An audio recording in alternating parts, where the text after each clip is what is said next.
Siya si Brenda, 36 anyos, ang masigasig na tagapag-alaga ng kanyang ina na may sakit.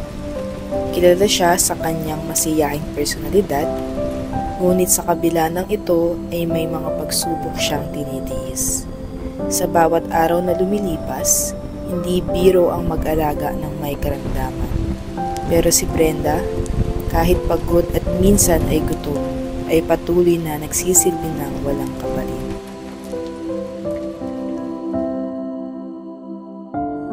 At sa aming pagbabalik, napansin namin na si Brenda ay mayroong mabigat na pangamba. Ang sabi nila, haharangin daw kayo. Bakit? May mabigat na pangamba.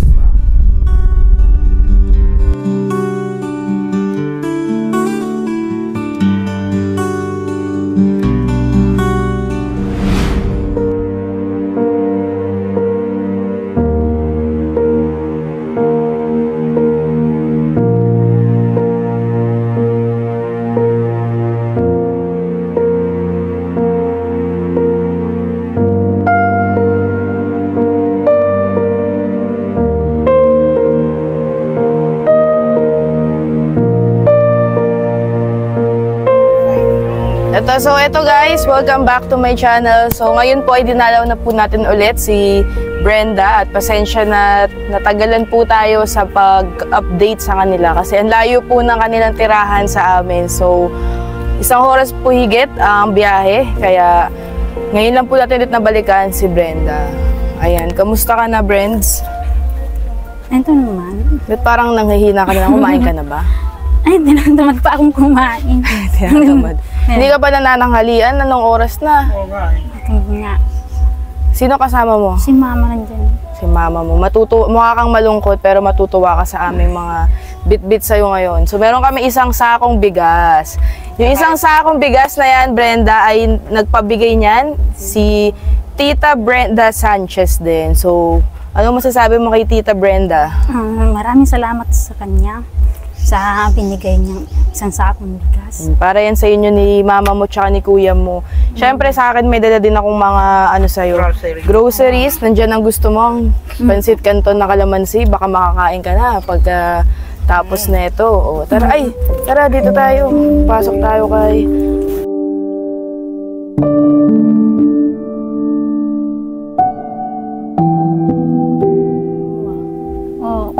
Na ano kasi siya, may pilay ay... Bakit? Anong nangyari kay mama mo?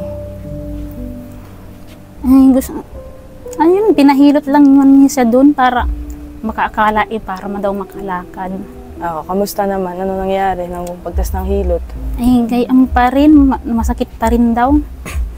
Grabe po ang kalagayan ng mama ni Brenda ngayon. Kumakain ba siya, Brenda? Oo. Maayos naman, hindi naman nagbago ang pagkain niya. Oo. Napa-check up niya na ba si nanay? Ay, hindi. Ayaw naman niya magpa-doktor na. Lalo lang daw siya ano. Ayaw niya mismo. Puyat na mama mo, Brends. Pero yung kain naman niya, araw-araw naman. Oo. Ilang beses sa isang araw? Minsan oras-oras siya nangahingi. Okay naman. Magana naman siyang kumain. Nasaan si kuya mo? Naandun pa kala Ate Luz. Ate Luz. Tuwing umuwi pa rin si kuya mo dito o minsanan na lang? Nung isang araw nandito siya. Mamaya daw siya uuwi. Kamusta ka naman? Ang tagal namin nakabalik sa'yo.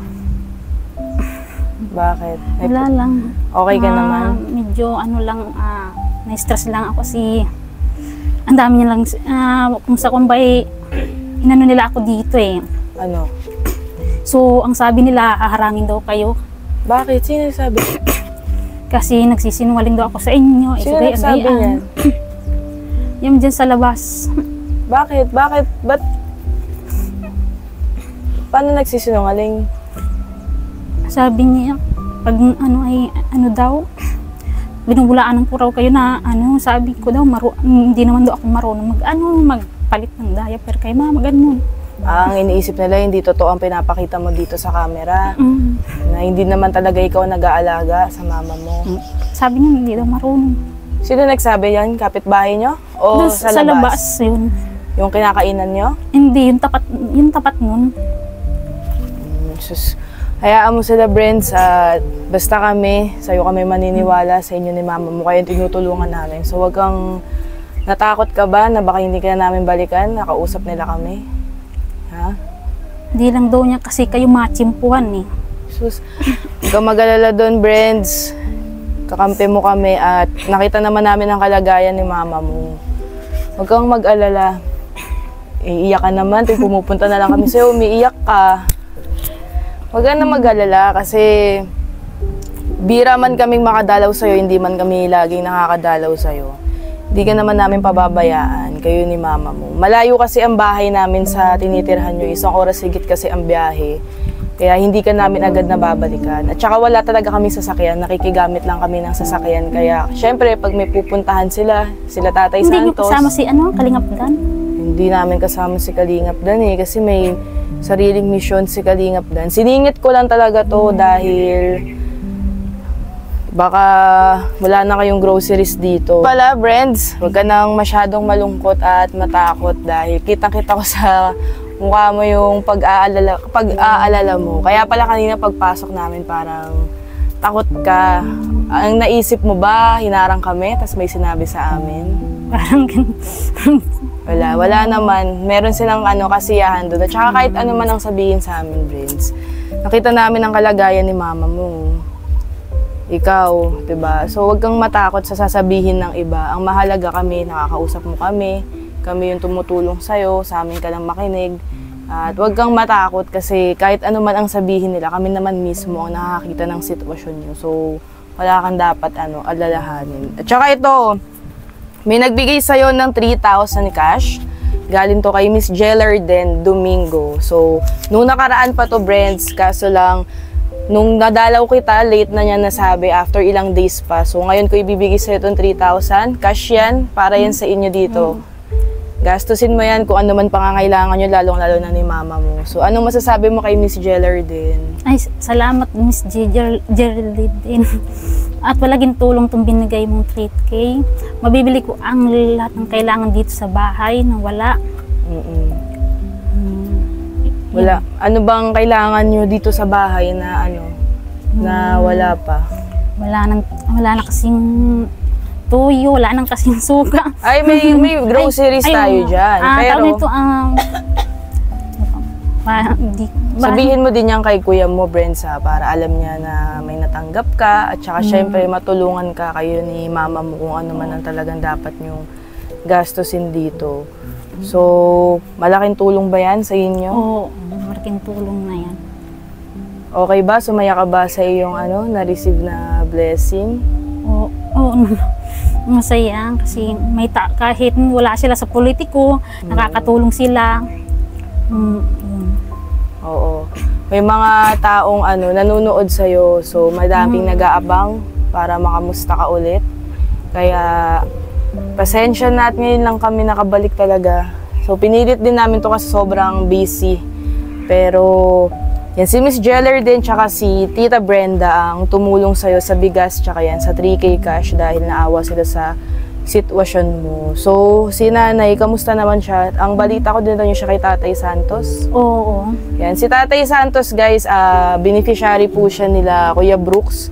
So, sila po yung mag-asawang bulag po. So, kamag-anak niyo ba sila Tatay Santos? Sila, bali, kumare siya ng kuya ko, yung si Mariel, inaanak ni kuya sa Binyag. Kaya, kilala niyo. Oo, kasi dati, sa napilihan sila nagtira. Kasi napilihan din kami dati.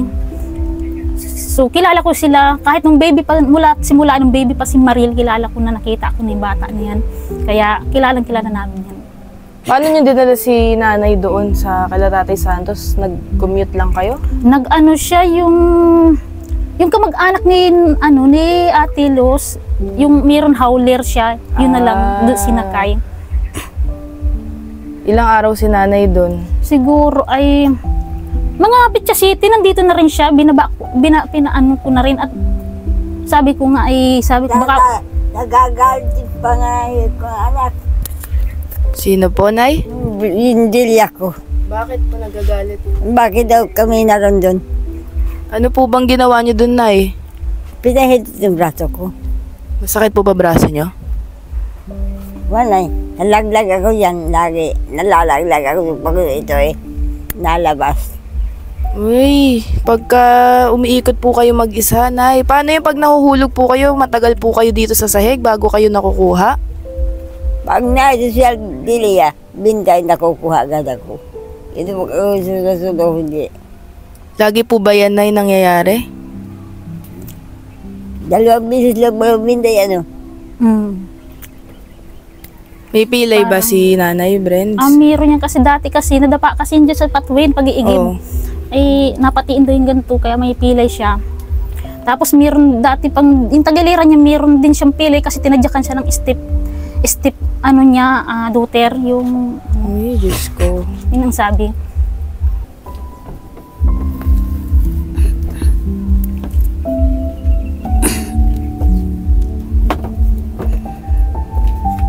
Paano yan, Brent? Si Nanay pala minsan nahuhulog dito.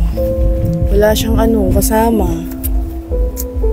Dapat di nyo iniiwan si Nanay mag-isa o kaya ang gagawin mo pag talagang kailangan mong lumabas dun. Urong mo siya sa pinakadulo. Tapos lagyan mo ng mga unan dito sa gilid para hindi nahuhulog. Kasi mahirap yan, Brent, dahil matanda na si mama mo, yung buto niya mahina na. Kaya pag nahuhulog siya, kahit sabihin mo mababaw lang, masasaktan talaga si Nanay. At pagka lalabas ka, urong mo siya ha, doon sa pinakadulo. Huwag mong hayaan na nandito siya sa gilid. Lagi sumasakit pa rin po ba ang braso niya, Nay? Oo. Masakit pa din pala. Kailangan niya yata ipahilot si Nanay. Ano ba sabi ng manghihilot nung nakaraan? Hindi ko alam kasi nandito ako sa bahay nun. Ay, si kuya lang nakausap man. Kailangan mapacheck up si Nanay. Baka mamaya nabalian si Nanay. Pero Nay, naaangat niyo po yung braso niyo? May hawak. Ay, naku, may pila yata si Nanay. Nasabi mo na to kay kuya mo? Alam niya yan, tas alam niya namang may kuya. Hindi ba siya Ay, ayan, may Brents, yung 3K na binigay sa'yo ni Tita Jellardine. Pwede nyo yan magamit sa pan-check up. Magkano lang ang check up dito sa, diba, sa, tawag dito sa sentro. Pwede nyo, sa center, pwede nyo gamitin yan pandagdag sa check up. Kumikirot ba, Nay, pagkagabi? Hindi naman. Minsan. Wawa naman si Nanay. Ang dami pala nararamdaman. Kailan ang off ni kuya mo? Uwi siya mamaya daw kasi dito. Hanggang kailan siya? Baka bukas o sa isang araw umalis na din siya. O sige, sabihan mo si kuya mo na kung kailangan nyo ng kasama, kasi may howler naman kayo nakukuha, diba? Para mapacheck up sana si Nanay. Kung kailangan nyo ng kasama, i-chat mo ko. Para kausapin ko ang Team Brooks kung pwede namin kayong samahan sa check-up. Pero since meron naman kayo nakukuha na howler at mayroong budget na naibigay sa'yo, baka pwede na mapacheck up nyo na si Nanay. Kasi feeling ko merong pilay ito si Nanay. Hindi niya naangat hanggat hindi hinahawakan eh. Nakakaawa si mama mo, Brents. Mamaya pagka nandun ka sa labas mag-isa siya, iniinda niya yung sakit. Di natin alam. Habang nakakapagsalita si mama mo, nasasabi niya kung ano nararamdaman niya. Kasi mahirap yan pag di niya na nasasabi. So, yung mga nandyan sa labas, nakakaaway mo ba yan? So, hindi ko, lang sila kasi ay, kalalin na kasi, sinichismis ko sila. So, may kausap lang ako sa cellphone na, sila kasi, nag-uusap lang kami nung kausap ko sa cellphone na, bakit daw, kung bakit ako sa inyo nakaisip lumapit, hindi ko ba naisip na lumapit muna sa barangay official para humingi ng tulong. Sabi ko naman sa kanya, sa kausap ko, wala akong maasahan dyan sa barangay official na yan kasi pagkilala ka lang niyan pag magbubutuhan. Pero pag hindi nabutuhan, huyok ka na dyan. Yun ang sinasabi ko doon sa kausap ko. Na himbis nga anakin yan ang tumulong sila, ikaw pa ang uutakin yan. So, nagalit sa akin, pinagalitan ako. So, sabi, umuwi ka doon at bantay mo yung ina mo. Chinichismis mo yata ako, parang ganun. So, wala naman akong binanggit na pangalan kung sino, kung bakit sila nagalit sa akin. Ay, kasi doon kasi, nandun ako sa kabila kasi nga nagwa-wifi ako at di naman dito abot ang wifi. Tapos pinagbantaan ka na Oo. susumbong ka daw sa amin. Oo. Yung ina naman ang nagsabi noon na Kailan niya nangyari? susumbong niya. Nung nakaraan, itong mga pa ito eh. Nitong Marso pa. Marso pa siya nangyari. Matagal-tagal na din. Pero nag-uusap na kayo ulit, hindi pa din. So, hindi na kami nag-uusap man na masyado. Yung asawa, nag-uusap kami. Sinabihan pa ako kanina na pumunta daw, mamaya sabi ko, di ko alam. O Sige. sige. Makikita yung pagkakaiba ng sa kanila. O yan, tama ka dyan, Brents, kasi dyan mo rin talaga makikita ang kusang tulong na kagaya sa Kalingap. Di naman talaga ikaw ang lumapit sa amin, kami ang nakakita sa'yo, tama. Nakita ka namin, nakita ka ni Kuya Brooks, hindi ka ang humingi ng tulong, hindi ikaw. So yan ang pagkakaiba, no? Pag talagang gusto mong tumulong, kusang lalapit sa'yo, sa politika kasi di naman tayo nanlalahat, diba? Sa politika kasi, syempre tama naman yung sinasabi mo, may mga ganyan din kasi talaga. Ako, para sa akin, nagsasabi lang ako ng totoo. Kung bakit sila nagagalit, na wala naman akong binabanggit. So, ang paliwanag ko lang naman simpro doon sa kausap ko, ang Kalingap Anakin, totoo yan. Kahit habang buhay ng tulong ang gagawin yan. Hindi tulad ng politiko na pagtapos ng butuhan, hindi ka nakilala. Hindi ka na makakalapit ng tulong at hingi ng tulong dyan. May galit ba yung babae na nakausap mo sa Kalingap at ayaw nila na sa Kalingap ka? Ay, ewan ko sa kanila. Kasi gayon daw, ginikismis ko daw siya, yung anak niya, na may utang. So, wala naman akong binabanggit ng pangalan. Oo. Actually, ngayon ko lang nalaman yan. Pero, huwag ka nang ma-stress. At sabi ko nga sa'yo, wala kang dapat alalahanin dahil kami, nandito kami sa side mo. Kaya nga sabi ng ate ko, kung yan ang kasasaya nila, sige anyo ha, sabihan mo, harangin yung nag-vlog sa iyo, kung yan ang kasasaya nila. Huwag ka nang ma-stress, ayan ka na naman, naiiyak ka na naman. Huwag mo nang isipin yun, huwag kang matakot dahil kahit anong mangyari, yung tulong na binibigay namin sa'yo hanggat kaya ko, ako, may sponsor man o wala, yung tulong na binibigay ko sa mga grocery sa'yo, hindi yan matatapos. So, swerte tayo if may sponsor o kaya may dagdag tulong na ibigay sa'yo, pero meron o wala, yan. Hindi kami titigil sa pagtulong sa lalo na kay nanay. So, ayun Brents ha, i-update mo ako, chat mo ako sa messenger. Oo. Sabihan mo si kuya mo pag uwi niya mamaya about kay nanay mo kung pwede ipa-check up niya na. Tapos balitaan mo ko ha. Kasi sabi dyan ay dapat daw i-therapy kasi sa, hindi ko alam yan ang sabi kasi ng doktor dati. Ay ayaw naman hindi naman din na ginawa at ayaw kasi maniwala ng kapatid ko. Ganun. So, Kaya hindi na natuloy ang therapy. So, napa-check up niya na siya dati? Anong nangyari? Napa-check up na yan. Kaso yun ang sabi ng ng doktor. Sa magti-therapy na magaling daw dalhin para makalakad. Kaso yung ate ko, iniisip niya gastos, parang gano'n. Tapos, hindi daw tawag nito. Aywan ko doon. Hindi kayo naniniwala? Parang sa bagay malalanog lang daw yung hilot. Kaya hilot. So, hindi effective. So, ayun po mga kalinga pa, sa mga magko-comment po dyan na bakit hindi po namin dalhin agad ngayon si nanay sa ospital.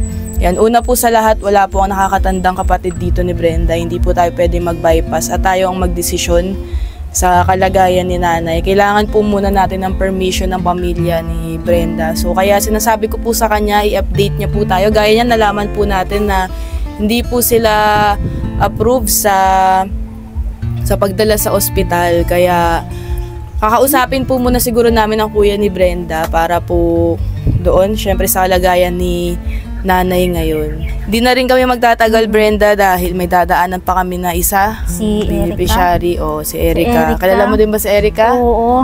Ayan, kilala niya din si Talagang Erica. sinapilihan Nakakausap ko nga Pitsa, dos nga. Nagkwentuhan kami man. Kamusta daw? Ayun man. Meron din nag-aano din sa kanya parang sinasabihan daw yata siya ng sabi daw ng Kalingap huwag maging madamot, parang ganon.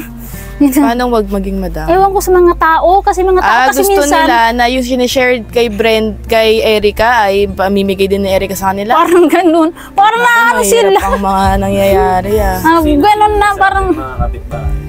kapitbahay din siguro. Si niya. Erica nagsabi ko nito sa'yo yan. Mahirap pala itong Ito, Brenda, yung mga binibigay namin sa inyo. Para sa inyo to, ha? Kasi syempre, bibigyan naman tayo ng tulong sa abot lang ng ating makakaya. Ito, di na kami magtatagal, Brenda, at dadalawin pa nga namin si Erica. So, anong mensahe mo sa mga tumulong sa'yo, syempre, at sa mga nanonood? Maraming salamat sa kanila. Maraming salamat sa sa mga sponsor. Hindi kayo nagsawang tumulong.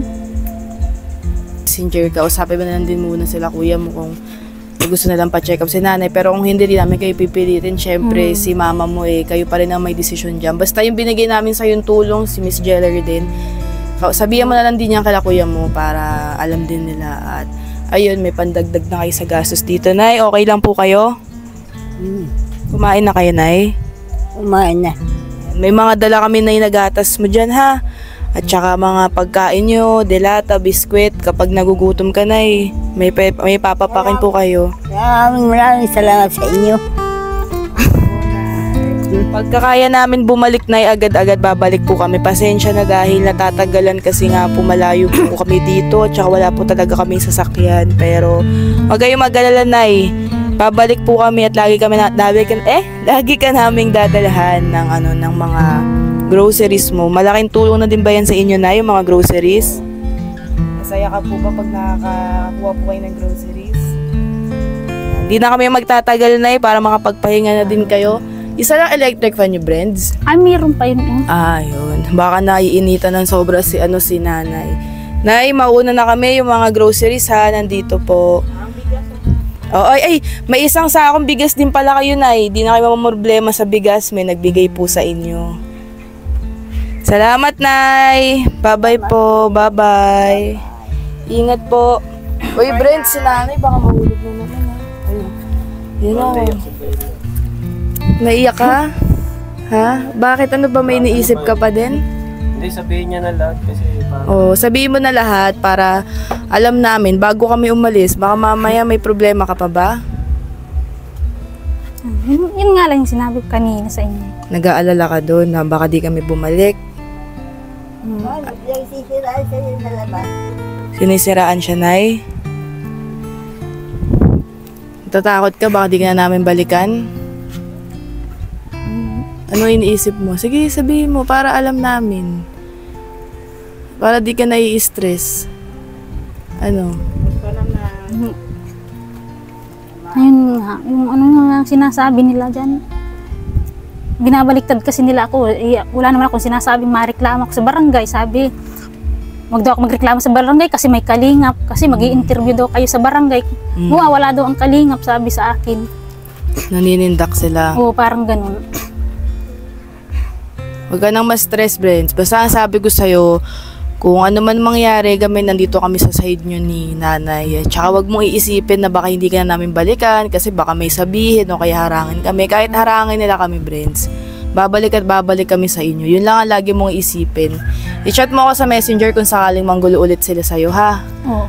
Kapag pinuntahan ka nila dito, after man nila mapanood itong vlog update sa'yo, at ginulo ka, kayo ni nanay, i-chat mo ako para alam namin, ha? Huwag ka nang mag-alala. Babalik at babalik kami sa'yo dito. Okay? Magbabayad pa ako ng Tatagan mo yung luloob mo kasi si Jomar. Babalikan ka pa.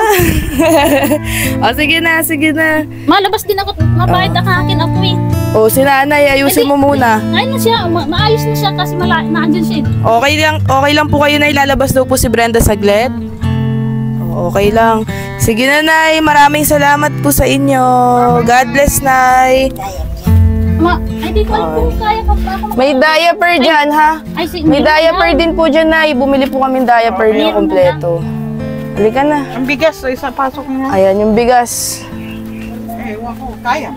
Ayun po mga kalingap at maraming salamat po sa lahat ng mga sumusuporta, syempre pati sa mga beneficiaries po natin.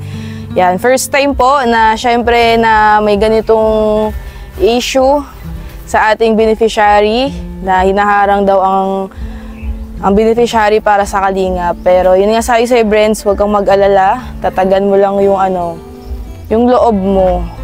Lagi ko itong sinasabi, hindi man tayo parehas ng sitwasyon, pero lagi mong iisipin na hindi araw-araw ganito. So wag mong isipin na habang buhay, ganyan lang yung sitwasyon nyo. Si nanay dapat maging inspirasyon mo na maiangat mo siya sa buhay. Huwag kang panghihinaan ng loob. Huwag kang magpapa-apekto sa sasabihin ng iba. Kasi kung magpapa-apekto ka, paano si mama mo, di ba? Huwag mo ipakita kay mama mo na na nasasaktan ka, na mahina ka, kasi mas hihinaan siya ng loob pag ganun. Kailangan mo ipakitang malakas ka sa harapan ni mama mo. Tsaka yan, ang galing na sa akin, sinabi ko sa'yo na hindi mo kailangan mag-alala dahil kahit ano man ang sabihin ng iba, harangin man nila kami. Nandito kami sa tabi mo, nandito kami sa poder mo, kaya wala kang dapat alalahanin. Okay, Brents? Laban lang. Ha? Laban lang? Oo. Huwag ka nang umiyak dahil may mga blessings na naman na dumating sa'yo. May mga tumutulong na sa'yo, Brenda. So, huwag kang panghihinaan ng loob kasi mas madami pang tao na at saka blessings na darating sa'yo. So, hayaan mo lang sila. Baka mamaya makipag-away ka pa. Huwag ka nang makipagsagutan sa kanila o palalain pa yung gulo. Hayaan mo na sila. Basta ang importante, ikaw, nakakatanggap kayo ng blessings ni mama mo, diba? Ayun, ni kuya mo. Diba? Hayaan mo na sila, wag mo nang pansinin. So, ganun lang yun. Sige na, Brents, magpaalam ka na sa ating supporters. At syempre, yun, sa mga sa mga gusto po magbigay din ng tulong, syempre, o mag-share ng blessings kila Brenda, wag po kayo mahiya na mag-message po sa ating FB para po na i-share natin ang blessings natin para kay Brenda. Salamat po sa mga nagsusupport, syempre sa mga silent viewers natin na nanonood po. So ikaw, Brents, anong mensahe mo sa kanila bago kami umalis ngayon? Salamat sa at malaking tulong na yan. Mga binibigay ninyo. Malaking tulong yung binibigay niyo, sana tuloy-tuloy na yan. Hindi kayo nagsawang tumulong. Yun lang. Sige na. At si Brenda lagi na lang umiiyak pagka nakikita natin. Huwag na nating hayaang umiyak pa si Brenda. So ayun lang, Brents, ha? Antayin mo ang aming pagbabalik. Huwag kang mag-alala dahil hindi titigil ang Kalingap sa pagtulong sa mga taong nangangailangan. Hanggat may maitutulong kami, lalo na ako sa'yo, syempre, responsibilidad din kita. Huwag kang mag-alala, okay? O, laban. Liga na, liga na.